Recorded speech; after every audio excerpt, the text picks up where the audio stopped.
Now when they had come down from the mountain and to the disciples, they saw a great crowd surrounding them, and some scribes clashing with them.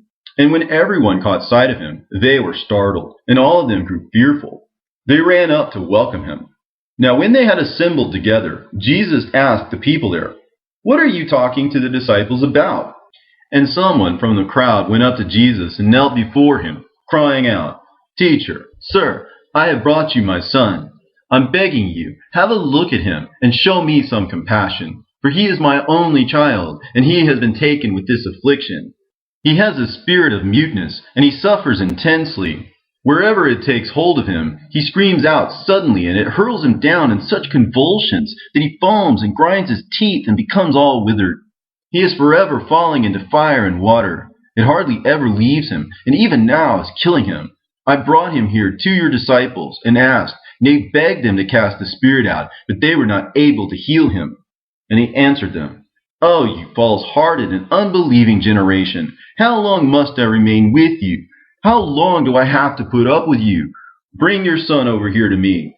So they took the boy over to Jesus, and just then, even as he was on his way, the filthy spirit caught sight of him, and right away he racked the boy, throwing him, tossing and foaming to the ground.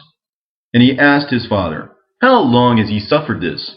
And he answered, "From his earliest childhood. It has tossed him repeatedly into fire and water in its efforts to destroy him. But if you can help us out, then have mercy on us." Then Jesus asked him, "If you can, all things are possible for one who has faith." The child's father immediately cried out, "I do believe. Help me overcome my doubts."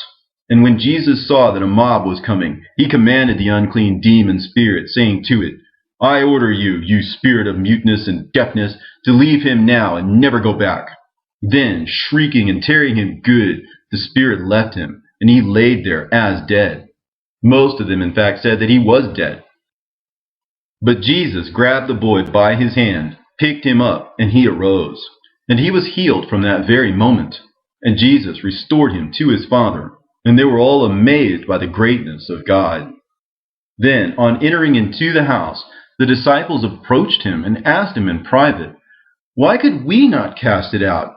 And he answered them, "Because you are stunted in your faith. I am telling you the truth. If you had faith as small as a mustard seed, you could say to this mountain, 'Move from this place over to that,' and it would do so. Nothing would be impossible for you. But this kind of spirit cannot leave men except by means of fasting and prayer."